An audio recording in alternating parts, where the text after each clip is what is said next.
Thank you very much. My name is General Okiki, a resident from Nakuru, Town West, kutoka Nakuru County, Nakuru City. As we celebrate today's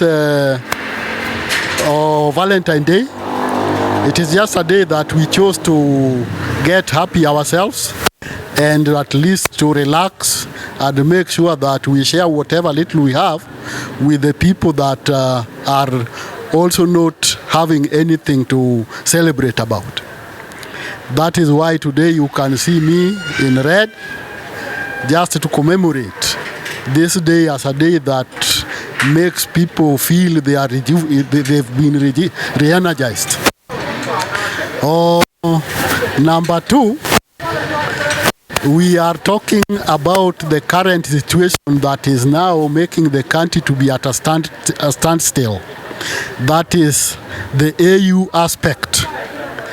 As all people know that Kenya is a sovereign state, and Kenya has made history in several occasions. At this particular juncture, we are actually celebrating this day because we feel Baba has fought a good fight, and we wish him well in the AU, that he becomes the winner, so that at least we can again make a mark in the entire Africa as a continent. We've celebrated Baba's achievements, and it is only a madman who cannot know the achievements that Baba has made in terms of fighting for the democracy and a lot of things that has now shaped the country Kenya. The democracy people are enjoying, and even things like devolution that were once only found in central government. People can now enjoy devolution even at the local level, and those we attribute to the achievements of Baba Raila Odinga. So we wish him well, as we hope that he's going to secure the seat of chairman of AU. That is our prayer, and in case, as we wish him well, we also have to prepare for whatever eventuality. That in case he fails to secure, we will still have Baba as our loved one, and we will celebrate with him even if he don't secure the position.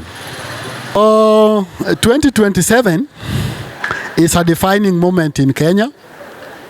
Kenyans have been their own people, and in 2027 we believe that it will be a defining moment, that Kenya must now reshape itself and gain momentum in delivering itself.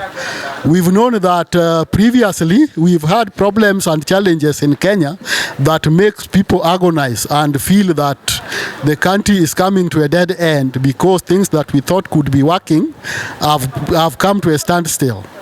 We really feel that Kenya is headed to a dead end, and we are asking the president of the country, Kenya, to actually sit with himself and do a lot of soul searching and check where the problem is, because Kenyans are resilient people and not mad people.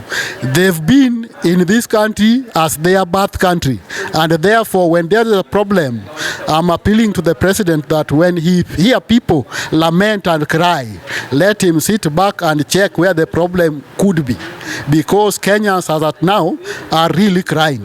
Some people are saying that economy is doing well. To me, people have no purchasing power. The money in circulation is not there. People are saying the price of unga has gone down. That to me sounds unique, because we know the law of demand and supply. When the supply is too high, the demand becomes low and the price commodity will go down. So as at now, people planted a lot of maize, wheat, and these other things that made the supply to be enormous, and therefore the price has to go down as per the principle of demand and supply. So we really appeal to the president that if he was genuine enough and caring, let him check on the issue of taxation. The issue of taxation is something that has really affected people, and even majority of employers have closed down their shops, they've closed down their industries and fled to other countries simply because they cannot be able to manage the taxation that is being given to them. So to me, I'm appealing to the president. President, we are here. There are few people who are really enjoying in your government, but majority are in dire need of help and they are really suffering. So if we can sit down as a team, as Kenyans, and reason together, I think the country can come to a situation where we will be able to celebrate as a team.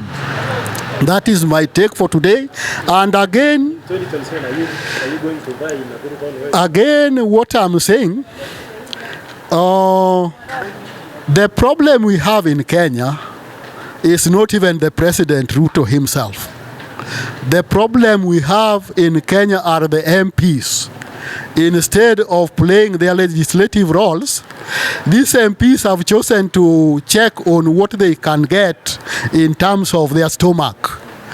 We know very well that MPs' roles and functions are clearly defined in the Constitution, and therefore we would appeal to the MPs. Even the problem be delivering Kenyans now is as a result of MPs failing to do their duties. The function of an MP is clearly defined, and even during their campaigns, they never told us that they are going to work with the government. They said they are going to do 1, 2, 3 in line with what they should do.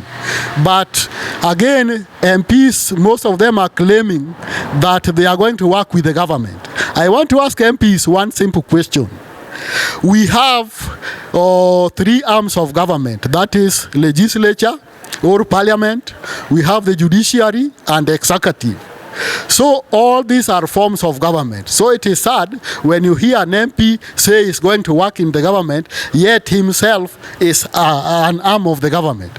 We are calling upon the MPs that if they are unable to undertake their duties and operate in a manner that suggests that they'll be able to work for Kenyans, then I think 2027 will be a tall order for them. They will get a rude shock because Kenyans are bitter and they are only claiming that MPs have failed them. You saw during the finance bill when the sovereign authority that is bestowed in people castigated them and told them never to dare pass the finance bill, but finally they did not to the interest of the interest of Kenyans, but to the interest of their own. So we are telling MPs that 2027 it might not be business as usual as they may think. And finally, as I speak today, we've known that I have fought for Nakuru Town West people so that they can get what they call their benefits and their rights should be protected in the law. In 2027, I'm now categorically stating clearly that I'll be in the ballot, and not only in the ballot. People have talked that from 2013 I've been talking, but now I'm going to act that 2027, the Nakuru Town West MP will be none other than General Okiki. I have done a good job. I have fight a good fight.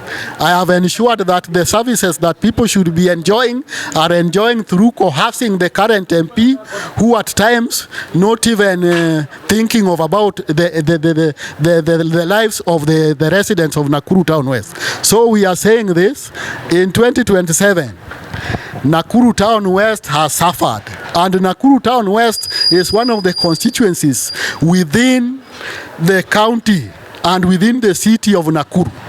So it is quite sad when we see that our representative becomes number last in ranking. That really makes us feel like we are dunderheads, which we are not. So we are asking in 2027, Nakuru Town West should now go a notch higher. We've known the amount that has come to Nakuru Town West in terms of CDF. We've known the amount that normally comes to Nakuru Town West in terms of Kura. That is road, the money that is allocated to the roads. This should at least improve the standards of living in Nakuru Town West. But what we see, even the employment opportunities like the KDF, we have the Kenya Police, we have the KWS, we have the prisons, we have several. But we cannot ascertain which people are employed on those sectors simply because the current leadership either sells them to people outside or they make business with them. So as we speak today, I am appealing to the Nakuru Town West people that come 2027, there is a change, and a real change. It will be a real change that we now have to start a new journey in Nakuru Town West so that we empower our people with the resources allocated to our people. We also have to send a representative who can articulate issues in Parliament. Because in Parliament is where legislation is done that comes to help on the ground. And if an MP cannot legislate laws or cannot speak in Parliament, then we need a person who is capable of representing people and again playing oversighting, because we cannot be under the mercy of other people who cannot claim what problem is by delivering the Nakuru Town West people. Is ODM still alive? ODM is the party. If one asks me if ODM is still alive, the only party that is remaining strong is ODM. Other parties have disintegrated, and as we speak now, you've seen even ODM is busy recruiting its members. ODM is busy telling its people how it is going to make good leadership. So as Baba goes to AU, we still have ODM as the strongest party, and we believe it is ODM that can bring change in this country. So as we speak now, let us embrace our party as ODM, and we make members feel that they are part and parcel of good leadership of ODM. Maybe one word to Right Honorable Raila Odinga, as he is going to be elected or not elected tomorrow, and one word to President William Ruto, because tomorrow is one of the voters. For Raila Odinga and AU, Kenyans at large are eager and they are waiting to celebrate his win in AU, because just as I said, Raila has fought a good fight. He has kept the faith even if things were extremely difficult in the country. He stood with the people so that people could actually get liberated. And finally, Raila is finishing his race, and we would want a scenario where Raila finishes his race in style. And that is why all Kenyans from all quarters are claiming that Raila should get a win, so that we celebrate with him together to actually pay back the fight he has fought for people in Kenya. And President Ruto is also duty bound that as a Kenyan, Raila is one of Kenya's loved leader, and therefore he has a responsibility. He is duty bound to ensure that he casts his votes towards Raila's win. And also, if he can be able to sweet talk other people so that he can marshal the mob that will ensure Raila wins, that will be our joy as Kenyans. That will be our joy as Kenyans. Do you have any message to Nakuru Town West? Oh, Nakuru Town West, let us keep mum. As I had promised you that I'll be fighting for you, my fight is still on.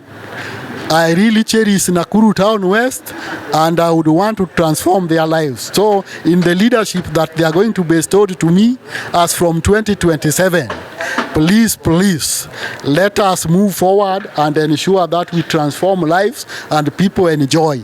And the education part in Nakuru Town West is a concern. When results come out, Nakuru Town West normally lags behind. So we are appealing to schools, if we can sit as a team and check where the problem is so that we can improve on the performance of the schools in Nakuru Town West. That will be our joy It would be sad if day in, day out, when results come out, Nakuru Town West is not in the picture. Yet we are capable, we have competent people and people who can as well make a move in Nakuru Town West in terms of education.